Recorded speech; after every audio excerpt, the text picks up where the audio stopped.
उठाते सवाल, जानेंगे जनता के दिल की बात।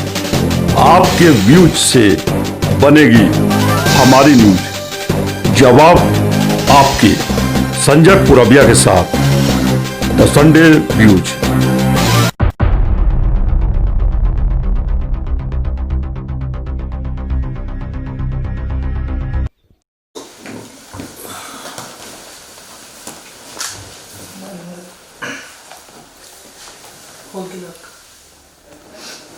उत्तर प्रदेश में सियासी पारा चरम पे। भले ही प्रचंड ठंड से लोग सुबकने दुबकने के लिए मजबूर हो गए हों अपने अपने घरों में, लेकिन राजनीति की बात करें तो एक ऐसे शख्स हैं, एक ऐसे पॉलिटिशियन जिन्हें एंग्री मैन कहा जाता है पॉलिटिक्स में, जो जब दहाड़ते हैं तो विरोधियों के होश फाख्ता हो जाते हैं। खासकर जब सत्ता में रहते हैं तो सत्ता के खिलाफ भी बोलने का दम रखते हैं। जी हाँ, मैं बात कर रहा हूँ सुभाषपा के मुखिया ओम प्रकाश राजभर जी का, जिनके तेवर हमेशा से ही आक्रामक रहे हैं। यही वजह है कि सत्ता से हटने के बाद भी चाहे उत्तर प्रदेश के मुख्यमंत्री योगी आदित्यनाथ हो या विपक्ष के अन्य राजनीतिक दल, सभी की निगाहें जैसे जैसे विधानसभा चुनाव करीब आ रहे हैं, 2022 की सुगबुगाहट करीब आ रहा है, हो रहा है, सभी की निगाहें ओम प्रकाश राजभर जी पे है। और आइए आज हम बात करते हैं, उनसे जानते हैं कि आखिर उनकी क्या स्ट्रेटेजी चल रही है। Om Prakash ji, the Sunday views में आपका स्वागत है। Thank you sir. सत्ता की निगाहें जब आप सरकार में थे तो भी आपके ऊपर थी, सरकार से हट के अपनी पार्टी अपने बनाया।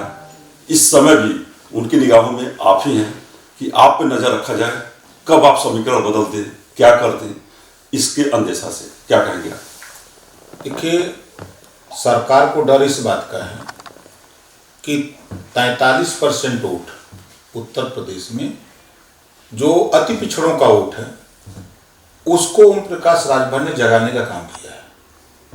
इस वोट का नाम लेने वाला कोई व्यक्ति नहीं था।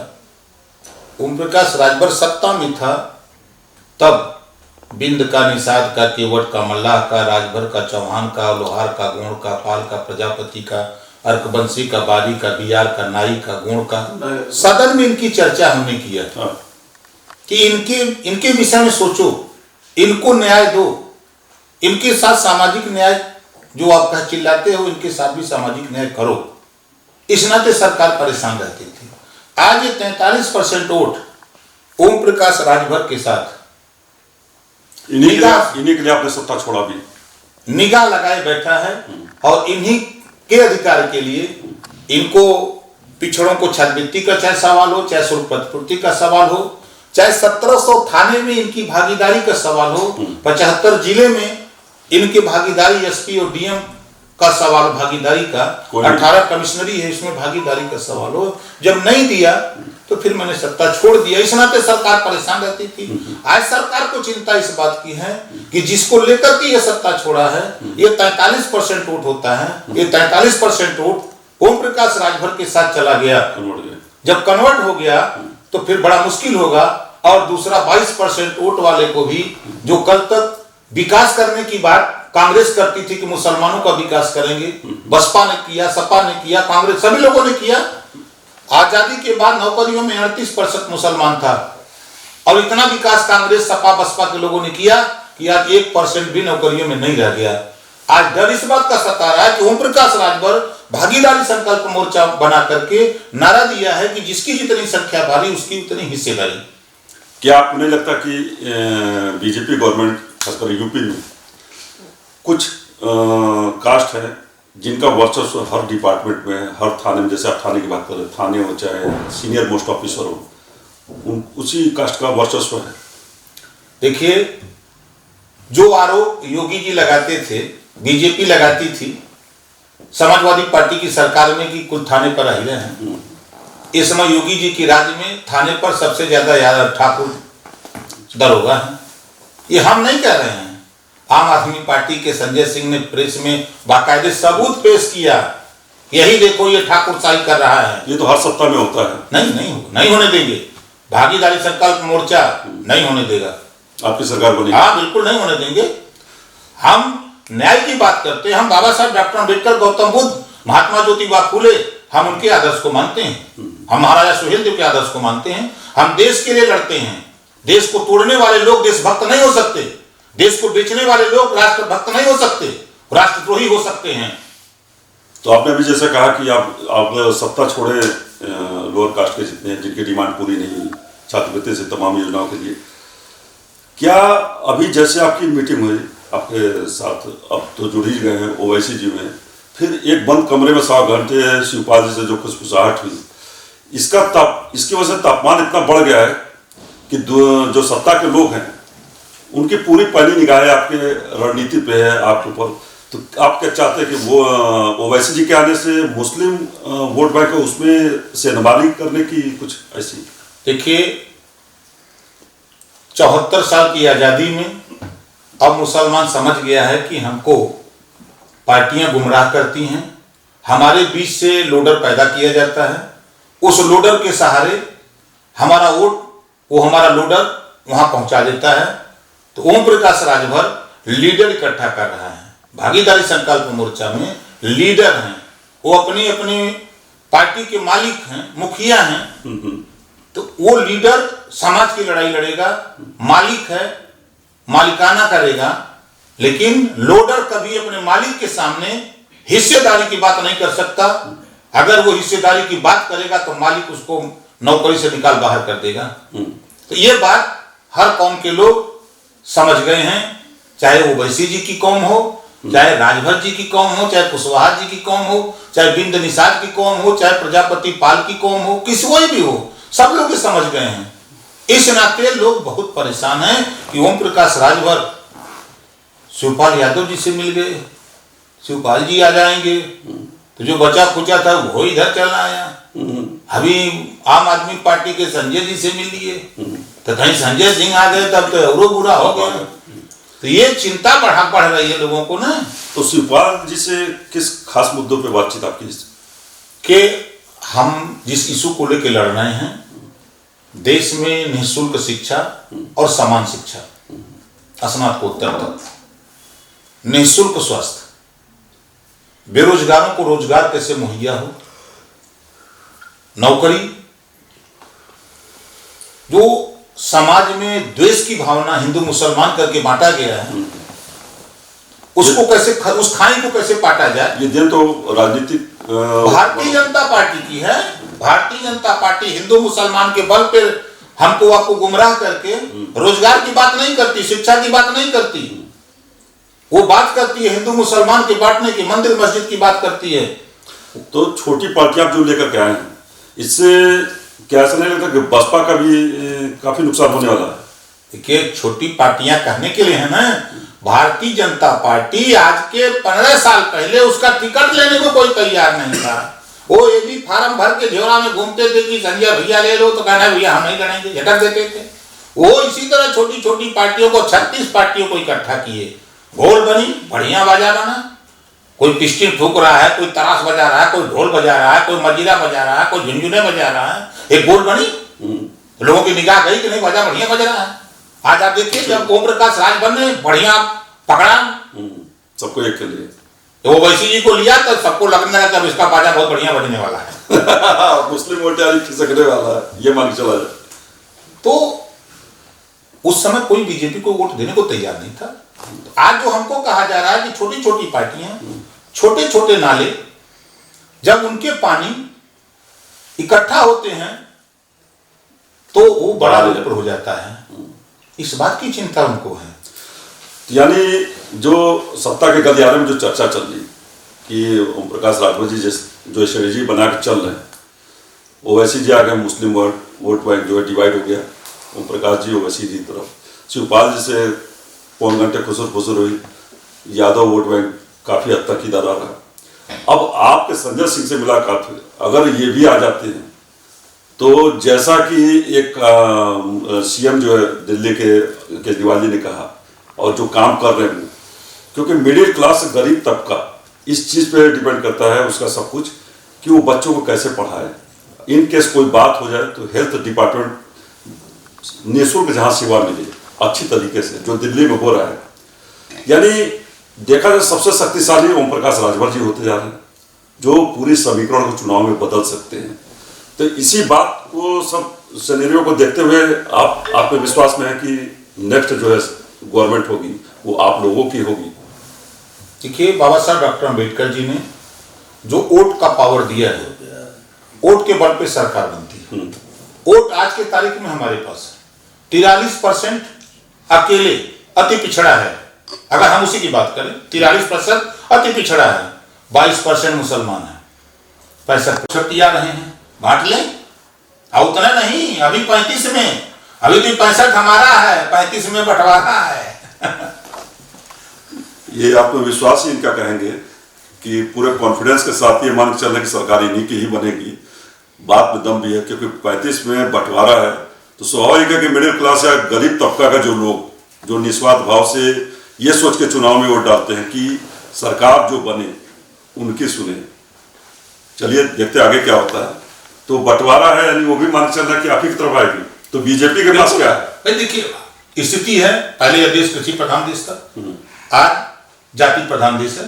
तहसीलों में ठप्पा मार के देते हैं कि तू पंडित जी हुआ, तू श्रीवास्तव जी हुआ, राजभर जी हुआ, चौहान जी हुआ, पटेल जी हुआ, अर्कवंशी हुआ, बाली हुआ, दिया, ठप्पा मार के तहसीलदार देता है। उसी हिसाब से हमारे मोर्चे से जब ब्राह्मण लड़ेगा, हमारे मोर्चे से राजपूत लड़ेगा, हमारे मोर्चे से भूमिहार लड़ेगा, हमारे मोर्चे से यादव लड़ेगा, हमारे मोर्चे से पासी, दूसा, धोबी, धरकार, मुसहर, हेरा, कुजड़ा लड़ेगा, तो वो खींच के लिए आएगा ना। क्या बात है, इसी को ये पॉलिटिक्स कहते हैं। खैर, तो इस सरकार में जो क्राइम का ग्राफ बढ़ता जा रहा है, लोग कहते हैं कि सत्ता पक्ष का कहना है कि क्राइम हो ही नहीं रहा, बेटियां जो है उनके अस्मत लूटी जा रही हैं, मर्डर उसी तरीके से बढ़ा। जो आंकड़ों की भी बात करिए तो आंकड़ा जो है पिछले अन्य राज्यों से ज़्यादा यहाँ पे बताया जाता है, लेकिन गवर्नमेंट का सीधा अगर किसी से बात करो तो अपराध हो ही नहीं रहा। तो फिर अपराध क्या है? ये अपराधियों की संरक्षण वाली सरकार है, तो ये कैसे कहेगी कि हम अपराध हो रहा है? उदाहरण बता दूं, अभी कल सीबीआई की रिपोर्ट आ गई हाथरस प्रकरण पर। ऐसी स्थिति में हाथरस के मामले में जिस तरह सीएम और डीएम ने किया, इन दोनों को इस्तीफा देकर चले जाना चाहिए घर, अगर जरा सा भी मानवता हो। सरकार के इशारे पर डीएम काम कर रहा था, रात को 2 बजे लाश जलवाया बेटी की, सीबीआई ने साफ साफ रिपोर्ट आ गई, सीबीआई की आ गई, चार्जशीट दाखिल हो गई। वो तो सीमा कुशवाहा जो निर्भया कांड वाली वकील थी, वो इस केस को हैंडल की है, तब ये परिणाम यहाँ तक पहुंचा है। कुछ भी हुआ, सीबीआई की रिपोर्ट आ गई ना, आ गई कि अपराधियों ने उसके साथ रेप किया। 4 लोगों ने रेप किया, उसकी हत्या की, ये पुष्टि हो गई। जब ये इस बात की पुष्टि हो गई, तो अब ऐसी स्थिति में सरकार को तो इस्तीफा दे देना चाहिए। दूसरी घटना हम आपको दिखा दें, बलिया में पाल की हत्या होती है, दिन में हत्या होती है, 12 बजे दिन में, और अपराधी के साथ बीजेपी का विधायक खड़ा हो जाता है। उसके बाद बीजेपी के विधायक के स्वागत में बीजेपी का प्रदेश अध्यक्ष लखनऊ बुला करके सवाल करने के बजाय गुलाब का फूल से उसके ऊपर वर्षा हो रही है, उसको जो है सुशोभित किया जा रहा है कि आपने बहुत अच्छा काम किया है, जो अपराधी को बचाने का काम किया है। तो पूर्ण रूप से बीजेपी उस अपराधी को बचाने में लग गई। और तो और उसी पाल जो जिसकी हत्या हुई, उसी परिवार के खिलाफ बीजेपी सरकार ने मुकदमा लिखवा दिया। हम अभी एफआईआर दिखा दें? नहीं हुआ। तो ये क्या साबित करता है? ये अपराधियों की संरक्षण करने वाली सरकार है, जितने अपराध करें। और आगे खाली यहाँ जो बताया ना, ये बीजेपी वॉशिंग मशीन है। अपराधी उधर से आता है, गेट से हिलता है, इधर वॉशिंग मशीन में बनाए हैं, जितना बेसन रखे हैं, इधर से हिलता है, उधर निकलता है, एकदम क्लीन चिट, कुर्ता एकदम टाइट हो जाता है, एकदम उज्जत। क्या मान के चला था कि 2022 का जो इलेक्शन है वो जबरदस्त सीन देखने को मिलेगा उसमें, या एक तरफा होगा? आप देखिए, मैं आपको उदाहरण बता दूं, गांव में या सड़कों पर एक सीधा सांड होता है, तो साइकिलियों वाला कोई पिठिया पर ठोक के चले जाते हैं। एक से कनकनहा मरकहा सांड होता है, तो लोग साइकिलिया उठा के भाग के बगलिया के जाते हैं। ये ओम प्रकाश राजभर है, ये सरकार चलाएगा, कानून व्यवस्था वो करूंगा, यही अधिकारी थर थर कांपेगा। जब आप 80 लाख रुपया लेकर के एसपी भेजोगे, तो दरोगा पोस्ट करेगा तो उससे लेगा 2 लाख रुपया, तो न्याय करेगा, तो गरीब से उसका सिरिंज से खून निकालेगा। यही सरकार में हो रहा है। अभी घटना में बलिया की बता रहा हूं आपसे, वहां के कुछ शरारती तत्वों ने विवाद किया। विवाद था, उसके यहाँ शादी थी बेटी की, बहन की, अब वो थाने पर खबर दिया कि हमारे यहाँ डीजे लेके आ रहे हैं, लड़के हो सकता है विवाद करें, आप वहां उसको देखवा लीजिए। एप्लीकेशन देता है तो नगरा की पुलिस कहती है कि हमको पैसा दो तो हम चलेंगे। तो कहा कि साहब पैसा कहा, सरकार फरकार भाड़ में जाए, पैसा दो। यशो ने कहा, यशो ने कहा, वहां का जो पुलिस थी वो कही कि पैसा दो तब काम होगा, पैसा नहीं दिया। स्थिति ये हुई कि डीजे में मारपीट हुई, बचा हुआ। फिर दूसरे दिन समझिए कम से कम 500 मीटर दूरी से जाकर के शरारती तत्वों ने मारपीट किया, हाथ टूटा, पैर टूटा, सर टूटा, कोई नियंत्रण नहीं, कोई नियंत्रण नहीं। और अस्पताल की हालत, रस्सी से, उस फ्रैक्चर जिसका हुआ रस्सी से बांधे थे। जब मैंने अरविंद को भेजा, अरुण को भेजा, सुनील सिंह को भेजा, जब वहां अस्पताल गए हैं, फिर प्रमुख सचिव स्वास्थ्य से जब बात होती है, ना सीएमओ सुन रहा है, ना सीएमओ सुन रहा है, ना वहां कोई सुन रहा है। जब यहाँ बात होती है तब जाके 6 घंटे के बाद उसका एक्सरे होता है। ऐसा तो इसलिए नहीं कि आप सत्ता में नहीं, इस वजह से हमारा देखिए मारपीट झगड़ा होता, हमसे थोड़ा मारपीट थी, वो पीड़ित परिवार थे। ये कौन सा ड्रामा बतियाते हैं कि बहुत अच्छी सरकार चल रही है, जब तुम्हारा ऐसो तुम्हारी मुट्ठी में ना हो, वो पैसा मांग रहा हो, खुले पैसा दो तब तुम्हारे वहां सुरक्षा करेंगे, तो किस बात की सरकार चला रहे हो तुम भाई? तो कैसे कानून व्यवस्था, इस कानून व्यवस्था को तुम यहाँ बैठ के 80 लाख तुम भाजपा के लोग ले रहे हैं, 80 लाख 60 लाख 50 लाख 1-1 करोड़ लेके थाना पे भेज, एसपी भेजोगे तो एसपी तो रिश्वत लेगा ना, महोबा का एसपी कहा कि 6 लाख महीना दो, नहीं मार दूंगा गोली, मार दिया, पंडित जी को उलाट दिया, थाने बेचे जा रहे हैं। अरे एसपी रिश्वत मांगा महोबा का, जिसके खिलाफ अभी मुकदमा लिखा जा रहा है, 6 महीने बाद तब उसके खिलाफ जो हुआ है वारंट जारी हुआ, इनाम घोषित किया है। अगर कोई गरीब होता तो तुरंत उसके खिलाफ 50 लाख 50,000 का इनाम हो जाता है। ये बताइए, काफी आपने भी स्टेटमेंट दिया था, सरकार चला फिर कौन रहा? अच्छा नहीं, यहाँ सब ब्यूरोक्रेट के मुट्ठी में। योगी जी के कहा इनकी जितना बढ़िया पूजा करे में आनंद बा, जितना बढ़िया घंटा बजा लेना। देख लिया कोरोना में जब मोदी जी कहा घंटा इतना बढ़िया बजावत रहा है, ये ठीक बा मोदी जी ने, वो सरकार नहीं चला सकते। आपने देखा, एक उदाहरण मैं बता दूं, कोरोना जैसी महामारी है, एक इन्होंने 11 टीम बनाई, जब अपने स्वास्थ्य मंत्री को उसमें नहीं रखा 11 टीम में, अकेले वो 10 ब्यूरोक्रेट। मतलब आपका ये कि ब्यूरोक्रेट से गवर्नमेंट चला एकदम 100%, और लूट रहा है ब्यूरोक्रेट, वही लूट रहा है, इनको पता नहीं लग रहा है। अभी जैसे बीजेपी के ही जो मिनिस्टर हैं मोती सिंह, उन्होंने एसआईटी जांच पे एक सवाल उठाया कि सहकारिता विभाग में भर्ती घोटाला जो हुआ, उसमें ऐसे ऐसे लोगों का चयन कर लिया गया सीनियर पोस्ट पे जिनका डिग्री नहीं था, फर्जी डिग्री बनवा के। इसके अलावा किसानों के नाम पे कई करोड़ों का घोटाला किया गया। ये कुल मिला के देखा जाए तो सारा फर्जी टेंडर कराने का सारे मामलों को अगर जोड़ ले तो अरबों रुपए का घोटाला हुआ। मंत्री ने आज तक कोई किसी के खिलाफ एक्शन नहीं लिया। मंत्री ने ये नहीं कहा कि ये अपर प्रमुख सचिव भ्रष्ट है, के खिलाफ एक्शन लिया जाए, लेकिन इस सरकार के दूसरे मंत्री और सांसद इस मुद्दे को उठा रहे हैं। तो ये क्या उस मंत्री को उस सहकारिता मंत्री बने रहने का कोई हक है या नहीं? देखिए, ये पूरी सरकार बीजेपी, पूरी सरकार, जब देश के प्रधानमंत्री के डिग्री के ऊपर सवाल उठता है तो गृह मंत्री आके दिखाते हैं कि भाई नहीं है, डिग्री है। तो पता नहीं वो डिग्री फर्जी बाकी सही बाकी जादवा चेक कराए, कोई सही है। सरकार में सबका डिग्री फर्जी है, सब फर्जी बना बना के जब माल लेते हुए टनाटन, तो फर्जी डिग्री लो चाहे कुछ रो जात अपन जाके कमा खा, लूटा तो ना लूट के हमें दे। तो किसान तो छड़े जा रहे हैं ना, जिस तरीके से यूपी के अंदर गेहूं धान खरीद के नाम पे जो गवर्नमेंट का रेट फिक्स है, उस रेट की बजाय एक ब्यूरोक्रेट जो अपर प्रमुख सचिव रैंक के ऑफिसर है, उनके कहने पे पूरी टीम औने पौने दाम पे धान खरीद रही।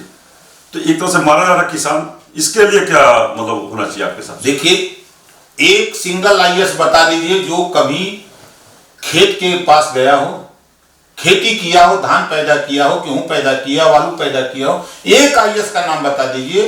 वो गाड़ी से अपने बंगले में, बंगले से ऑफिस, ऑफिस से फिर घर, इसके अलावा रिटायर भी हुआ तो फिर वो अपना बढ़िया बना के घूम रहा है हेलीकॉप्टर हवाई जहाज से। बहुत किया। तो देखिए कई आईएएस मैंने देखा रिटायर हुए तो चले गए बीजेपी में, लुटेरी वाली पार्टी में जाके घुस के मजा ले रहे हैं कि भाई चलो हम सही बना दो। अंकुश चाहिए। रोब से सरकार चलती है, रुतबा से चलती है, भय से चलती है। जब तक डरेगा नहीं अधिकारी वही कांपेगा, लेकिन फाइल बाहर खड़ा रहेगा, नहीं मिलेगा, बुला के डांटे काम करके ले तुम। तब ने सुनी अब वहां पी पी बकड़ी की नहीं में कर गया तो सरकार थोड़ा चलेगी। हम तो कहे योगी से 15 दिन में पूरा 75 जिला कांपने लगेगा। क्या बोले? अरे भाई ये कुर्सी में लोग देख दो कुर्सी। क्या मान के चले 2022 का जो इलेक्शन है उसमें आपके हिसाब से क्या सीन नजर आ रहा अभी? एकदम क्लियर हो गई है सीन। ओम प्रकाश राजभर ने 16 तारीख को सीन क्लियर कर दिया। पूरा प्रदेश ही नहीं पूरा देश में मैसेज है, ये भूकंप हमने छोड़ा है, एक भूकंप छोड़ा है, अब पूरा हिल रहा है देश। और सबसे ज्यादा असर उसका उत्तर प्रदेश में। अभी दूसरा हम उसको बना रहे हैं, तीसरा बनाएंगे, चौथा बनाएंगे, एक ना एक बम छोड़ेंगे। वो टाइम ले आऊंगा कि 13 महीना बचा है चुनाव का, 13 महीने में इन लोगों की 13 ही करके छोड़ूंगा, देख लीजिएगा। शेर जब दहाड़ता है ना तो जंगल के सारे जानवर भाग खड़े होते हैं। वही चीज इस समय पॉलिटिक्स में यानी यूपी की राजनीति में देखने को मिल रहा है। जिस तरीके से पूरे आत्मविश्वास के साथ ओम प्रकाश राजभर दहाड़ रहे हैं, कुछ न कुछ उसमें दम नजर आ रहा है, क्योंकि सारी बड़ी पार्टियां सत्ता को छोड़ के सब इनके पास आ रही है और ये चाह रहे हैं कि इनके साथ मिलकर के चुनाव लड़ा जाए।